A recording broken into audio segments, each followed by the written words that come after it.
sans nous être concertés, je suis souvent assez d'accord avec ce qu'a dit Madame le premier avocat général Petit. Alors, dans la lettre de mission que m'avait adressée Madame la ministre de la Justice pour lui soumettre des propositions de réforme des dispositions applicables aux mineurs, au-delà des différentes pistes qui étaient suggérées, il y avait évidemment l'idée que la délinquance, que le système actuel, c'est-à-dire celui de l'ordonnance de 1945, n'était pas assez efficace. Donc, que la délinquance des mineurs n'était pas maîtrisée.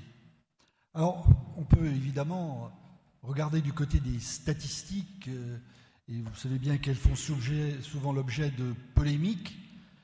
Ce que nous avions quand même pu observer, sur la base non pas de statistiques policières, je m'excuse par avance auprès des collègues qui est à ma droite, mais sur les condamnations, c'est qu'il est évident et non discutable que la délinquance avait, au cours de la décennie entre 90 et 2000, ou même entre 95 et 2005, pratiquement doublé pour les mineurs de moins de 13 ans, c'est-à-dire entre 12 et 13 ans. Alors, c'était pas des nombres très importants, mais c'est tout de même quelque chose de significatif. Et que, sur le plan policier, on était arrivé à près de 200 000 mineurs mis en cause. Alors, pour être tout à fait honnête, ils ne sont plus aujourd'hui que 180 000, ce qui veut dire qu'il y a pour le moins une stabilisation, c'est les mêmes statistiques. Mais quand on les regarde d'un peu plus près, ce qui est peut-être un peu plus inquiétant, c'est que, s'agissant de la délinquance contre les biens, c'est presque le tiers, entre le quart et le tiers de la délinquance qui est assurée, j'allais dire, par des mineurs. Et en ce qui concerne les personnes, c'est à peu près 16 à 17%. Et c'est sans doute ces observations qui font qu'on a un peu le sentiment que cette délinquance, elle est exponentielle. Il y a aussi, et à cela s'ajoute, on ne peut pas le discuter, le fait qu'on a souvent un sentiment d'impunité parce que la règle du primat de l'éducatif, dont il ne faut pas oublier qu'elle a été constitutionnellement consacrée et qu'elle est également imposée conventionnellement dans le cadre international, fait que, oui, il arrive assez fréquemment que des mineurs, sitôt leur infraction commise, se retrouvent le soir même en liberté aux yeux et au su de tous. Cela étant posé, les réformes, elles ont été nombreuses, je le rappelais tout à l'heure, pour les avoir bien comptées. On en est à la 38e, mais ce n'est pas fini, puisque la nouvelle majorité a déjà décidé qu'un certain nombre de textes qui avaient été votés dans les dernières années pourraient être supprimés, dont le très célèbre tribunal correctionnel pour mineurs, dont on a évidemment beaucoup parlé, ou encore les peines planchées pour les mineurs. Alors quand je discutais un petit peu de ce dont je devais traiter pour ce colloque avec M. Bebin, je lui dis, écoutez, moi à mon sens, une 39e réforme de la justice des mineurs, certainement pas. Je pense qu'il faut absolument une refonte. Et ce que je voudrais, c'est essayer de vous montrer pourquoi il faut une refonte. Quelles en sont les raisons, j'essaierai d'aller assez vite. Et puis, quelles pourraient en être les lignes directrices essentielles. Alors, pourquoi une réforme globale?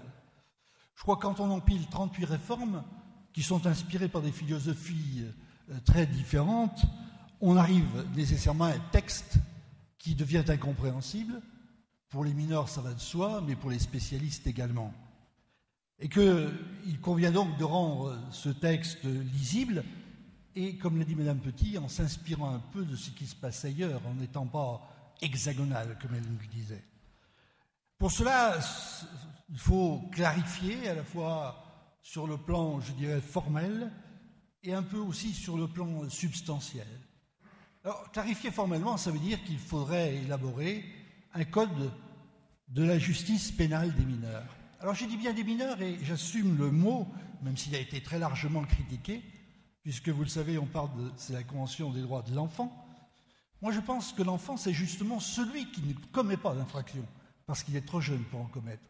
Au-delà, on a un terme qui d'ailleurs est utilisé en matière civile, c'est un mineur. Il a moins de... Ça n'est pas péjoratif, ça n'a absolument rien d'extraordinaire. Cette ordonnance, aujourd'hui, elle utilise des mots qui, quelquefois, dépassent totalement les mineurs. Un seul exemple significatif, le mot admonestation. La PJJ a interrogé 331 mineurs qui étaient emprisonnés ou placés. 8% seulement avaient compris ce dont il s'agissait. Et ce qui est extraordinaire, c'est qu'ils avaient tous entendu dans admonestation le mot monnaie au sens des espèces sonnantes et trébuchantes, et ils disaient que c'était probablement l'argent qu'ils seraient obligés de donner à la victime. Vous voyez un peu le problème. Mais au-delà de cet aspect de quelques termes, je crois qu'il y a une grande difficulté dans le système actuel, c'est qu'on utilise la même terminologie dans le domaine civil et dans le domaine pénal. Alors Madame Petit nous dit il faut essayer il faut arriver à ce que le juge des enfants ne s'occupe que des affaires pénales, et puis qu'on ait un autre juge, celui des affaires familiales par exemple, qui s'occupe de l'assistance éducative. C'était un peu l'idée que j'avais en arrivant dans cette commission. Je n'étais pas le seul, il y a dans la salle un autre membre, il y en avait un autre tout à l'heure. Il est clair que pour un juge des enfants, c'est le sacrilège absolu. Et à la PJJ, le premier jour où je suis arrivé, je me suis retrouvé avec une bonne dizaine de personnes qui avaient été soit substituts du mineur, soit juges des enfants. On m'a fait comprendre que si on commençait par là, ça allait être la catastrophe. Donc, je suis un peu pessimiste, même si sur le fond, je pense que Mme Petit a raison. Mais je pense que si déjà on n'utilisait pas les mêmes vocables dans le domaine de l'assistance éducative et dans le domaine du droit pénal, on ferait déjà un gros effort. Je crois qu'en matière pénale, il faudrait parler de sanctions éducatives. On a oublié le sens du mot sanction. Sanctionner, c'est simplement reconnaître. C'est-à-dire faire comprendre à un mineur que tant qu'il a commis un fait, quel qu'il soit, il y a une conséquence. Ce qui n'est pas du tout le cas en matière, évidemment, d'assistance éducative lorsqu'on est au civil. Il faudra évidemment que ce code, ensuite, reprenne la totalité du système concernant les mineurs. Car aujourd'hui, le malheureux juge des enfants, il est obligé d'aller piocher dans le code de procédure pénale, dans le code pénal et dans bien d'autres codes, alors que quelquefois les dispositions ne sont pas du tout adaptées. Des clarifications substantielles, j'irai très vite. Il s'agit notamment de décliner les principes généraux. Je crois qu'on ne peut pas ne pas constater qu'on est dans un système contraint sur le plan constitutionnel. Et par exemple, l'idée de traiter les mineurs de 16 à 18 ans exactement comme les majeurs, c'est strictement impossible constitutionnellement. Jamais le Conseil constitutionnel ne l'accepterait, alors qu'on entend assez souvent, on a entendu cette proposition. Au-delà, il me paraît y avoir deux raisons fondamentales qui nous obligent à refaire un code. La première, c'est d'abord de combler un vide législatif. Nous sommes le seul pays qui n'ait pas respecté la Convention internationale des droits des enfants en fixant un âge de la responsabilité pénale, alors que, jusqu'à preuve du contraire, nous avons signé cette convention. Et c'est là que la Commission avait proposé un âge, celui de 12 ans, alors que le droit comparé va de 7 ans, il y a encore des pays qui l'ont à 7 ans, et va jusqu'à 16, voire 18 ans même. Pour la Belgique, encore que ce soit plus compliqué que cela. Nous avions pensé 12 ans parce que nous avons justement constaté que statistiquement, à l'âge de l'entrée au collège, la délinquance d'un seul coup se met à grimper. Et contrairement à ce qui a été dit, nous n'avons jamais imaginé que l'enfant de 12 ans devait être emprisonné.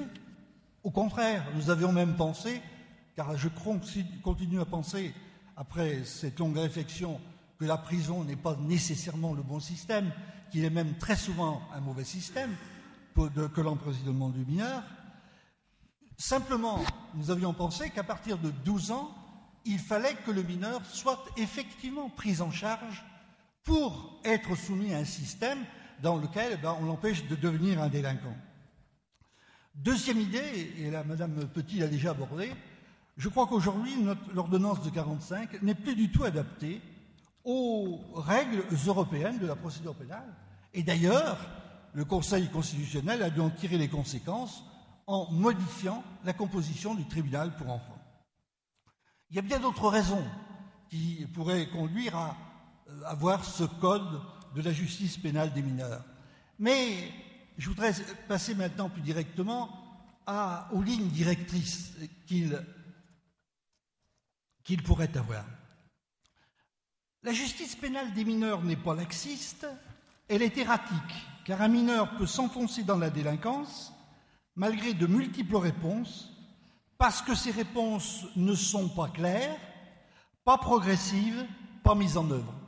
Ce n'est pas de moi. C'est extrait d'un rapport du Sénat qui s'intitulait « La République en quête de respect », réalisé il y a déjà une dizaine d'années. Il a d'ailleurs été à l'origine de toute une série de réformes, allant pratiquement toujours dans le sens répressif. Et je crois qu'on peut aujourd'hui affirmer que les juridictions pour mineurs, dans les limites imposées par le droit constitutionnel, ont toutes les possibilités de sanctionner correctement un mineur. Il reste que ces multiples lois votées, au cours de la dernière décennie particulièrement, n'ont jamais essayé de réaliser une véritable réforme d'ampleur d'un texte dont on l'a dit, qui a 70 ans. Bon, tout à fait, presque 70 ans. Et qu'on s'est préoccupé de cette petite fraction de mineurs que les spécialistes, dans leur jargon, appellent les incasables. C'est assez terrible. Mais qui ne représentent dans un cabinet de juge des enfants qu'entre 10 et 15%, selon qu'on est évidemment à Bobigny ou dans une petite ville de province. Alors, pour rendre cette justice pénale des mineurs plus efficace, au-delà des solutions qu'a proposées Madame Petit tout à l'heure, je pense qu'il y a 3 caractéristiques fondamentales que devrait observer cette justice. La première, il faut une réponse systématique. La seconde, c'est qu'il faut que cette réponse soit cohérente. Et la troisième, c'est que cette réponse soit donnée dans un délai satisfaisant. Réponse systématique, tout acte délinquance, et tous les pédopsychiatres que nous avons entendus nous l'ont dit, est indispensable parce que cela traduit la réprobation de la société, bien sûr, mais aussi et surtout l'intérêt que l'institution judiciaire porte aux mineurs. Comme on l'a dit tout à l'heure, entre 2 et 3 mineurs sur 4 ne récidivent pas. Madame Petit, vous avez statistiques autour de 66%, c'est à peu près ce que l'on retient généralement. Alors, on pourrait d'ailleurs imaginer, et nous l'avions proposé, que pour une première infraction, parce que le contact avec la justice n'est pas toujours positif, on puisse déjudiciariser, le terme est un peu compliqué, comme cela se fait dans de très nombreux pays. Les pays du Nord, par exemple, ou le Québec, ont un système qui, lors de la première infraction, renvoie devant une commission qui est composée de citoyens. On parle de communautarisation, avec un sens un peu particulier. Cette solution aurait peut-être l'avantage, justement, d'impliquer la société civile.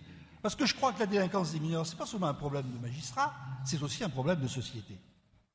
Alors cette efficacité de la réponse systématique, elle implique évidemment la responsabilisation des parents. Je réponds à votre question tout à l'heure, mais ce n'est pas toujours facile de responsabiliser les parents, parce que quelquefois ils sont totalement absents. Alors, une loi récente vient d'essayer de les impliquer un peu plus en transformant l'amende civile qu'ils encouraient lorsqu'ils ne se présentaient pas en une amende pénale, allant jusqu'à permettre d'aller chercher les mineurs, les parents, pour les faire comparaître. Je ne sais pas si c'est une solution qui sera très efficace. Il faudrait évidemment que cette justice intègre un peu mieux le droit des victimes. Et je ne dis pas cela parce que je suis aujourd'hui ici. Il suffit de lire le rapport. Nous avons proposé de nombreuses petites solutions. Je crois qu'il faudrait d'abord qu'elles soient mieux accueillies quand elles vont devant un tribunal pour enfants.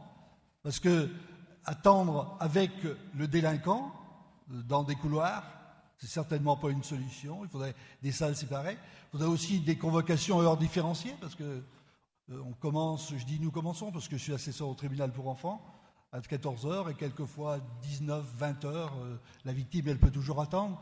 Donc je ne crois pas que ce soit des solutions satisfaisantes. Il y a des solutions juridiques aussi pour assurer plus rapidement l'indemnisation, par exemple en obligeant les civilement responsables à communiquer les références de leur société d'assurance. C'est des choses toutes banales que nous avons suggérées, certaines ont été adoptées, d'autres ne l'ont pas été. Donc une réponse systématique paraît indispensable. Mais encore faut-il que cette réponse, elle soit cohérente.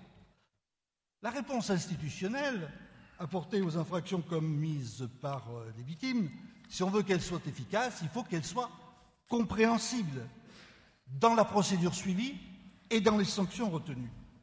Alors sur le plan procédural, notre modérateur l'a rappelé, il ne faut pas oublier qu'aujourd'hui, il y a deux types de réponses. La réponse traditionnelle par les juges des enfants, mais il y a ce qu'on appelle parfois la justice consensuelle, et plus exactement les alternatives aux poursuites. Alors si je prends les statistiques de 2011, 150 972 affaires poursuivies, 87 000 ont été traitées par le procureur, pas par le procureur de la République, par le délégué du procureur de la République. 57-60%, et seulement 36% ont été renvoyés aux juridictions pour mineurs. Il reste 5% de classement sans suite sec, comme on le dit quelquefois. Le problème actuel, quel est-il? C'est qu'il n'y a pas une véritable articulation entre cette justice consensuelle, celle qui est faite par les délégués du procureur, et la justice des mineurs. Ce qui fait qu'il arrive, même si on est en train d'essayer de trouver des solutions, que le juge des enfants ignore parfaitement qu'un mineur a déjà eu plusieurs avertissements qui ont été donnés par les délégués du procureur. Alors on est en train de mettre en place un logiciel qui s'appelle Cassiopée, dont on sait qu'il fonctionne très mal pour le voir, moi, fonctionner. Il faudra ensuite que ces alternatives aux poursuites soient un peu organisées et qu'on distingue, par exemple, très clairement entre les classements sans suite, sans condition, le rappel à l'ordre en quelque sorte, et puis les classements sans suite avec condition, que ce soit une rescolarisation, une réparation des stages. Et ce qui est beaucoup plus important, il faudrait que les services du parquet soient à même de distinguer, de discriminer parmi les mineurs ceux qu'il serait nécessaire de renvoyer immédiatement devant la justice des mineurs pour qu'ils soient pris en charge.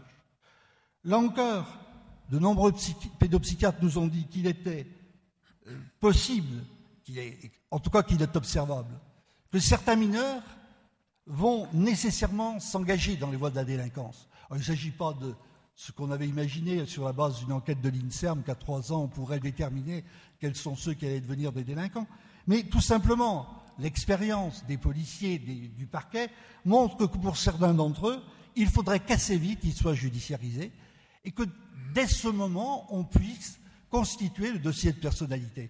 Alors là encore, il suffit de regarder un peu ce que font les autres. C'est un système anglais qui est utilisé, qui s'appelle le Final Warning, je vous prie de m'excuser mon accent, qui est un système d'avertissement solennel. Alors qu'il peut intervenir dès la première incartade, ou lors de la deuxième, ou un délégué du parquet, d'une manière assez solennelle, ferait comprendre aux mineurs que la prochaine fois, ce serait nécessairement un renvoi devant la justice. Ajouter une cohérence procédurale, ça avait été aussi cette idée que, encore notre modérateur a eu tout à l'heure, de dire que les mineurs pouvaient craindre le passage à la justice des majeurs. Et on avait imaginé, ça n'était pas d'ailleurs la disposition la plus consensuelle, puisque dans ce rapport il y a 70 propositions, 68 ont été adoptées à l'unanimité, et 2 d'entre elles seulement à la majorité, dont ce tribunal de transition que l'actuelle majorité veut supprimer, qui est le tribunal correctionnel pour mineurs. Il s'agissait d'ailleurs tout simplement, pour le juge des enfants, dans le cadre du dialogue permanent qu'il a avec le mineur, puisse à un moment dire, bon écoute, c'est la dernière fois, la prochaine fois, ce sera un autre tribunal qui s'occupera effectivement de ton cas. Et nous avions pensé que ce tribunal pourrait aussi être compétent pour les jeunes majeurs. Aujourd'hui, il y a quelque chose d'assez extraordinaire.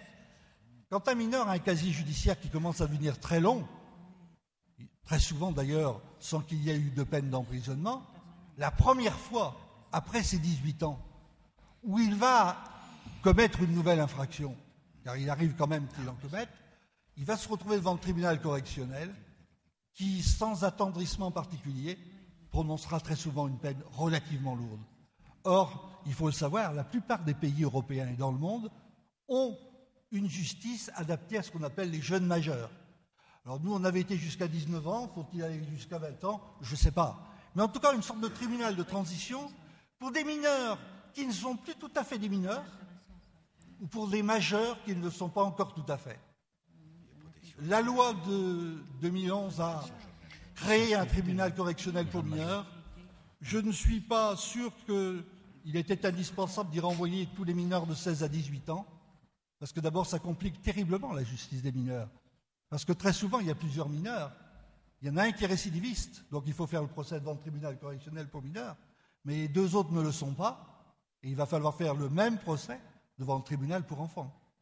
Donc, je ne suis pas totalement convaincu. Mais il y a en tout cas une chose dont je suis convaincu, c'est que supprimer ces tribunaux correctionnels pour mineurs, brutalement, ce serait tout de même un très mauvais signe donné à ces mineurs les plus endurcis dans la délinquance. L'inconstitutionnalité du tribunal pour enfants, telle qu'elle a été indiquée tout à l'heure par Madame Petit, pourrait d'ailleurs conduire à ce qu'on modifie quelque peu la compétence du juge pour enfants, et notamment en lui permettant de prononcer toutes les sanctions éducatives. Et là encore, dans un but bien précis, c'est effectivement d'arriver à une plus grande célérité de la justice. Mais la cohérence, elle s'impose aussi et surtout au niveau des sanctions qui sont prononcées. C'est une lisibilité que le mineur doit pouvoir avoir, des sanctions qui soient prises contre lui. On l'a dit tout à l'heure, ce qui caractérise la justice des mineurs, c'est qu'il y a deux phases. Il y a une phase pré-sententielle et puis il y a une phase après-jugement. Dans la phase pré-sententielle, c'est là où on prend des mesures, on fait des mesures d'investigation, des expertises par exemple. Il ne faut pas que ce soit un temps mort. Et il faudrait absolument que l'on arrive, comme là encore dans certains pays, je cite une nouvelle fois le Québec, à ce que cela soit réduit dans un temps assez court, de l'ordre de 6 mois par exemple. Et alors, on pourrait assez rapidement, effectivement, prononcer la mesure qui convient, qu'il s'agisse d'une mesure en milieu libre ou qu'il s'agisse d'ailleurs d'un placement. Je veux bien conclure, mais c'est un peu difficile. S'agissant des sanctions elles-mêmes, Madame Petit a dit qu'il fallait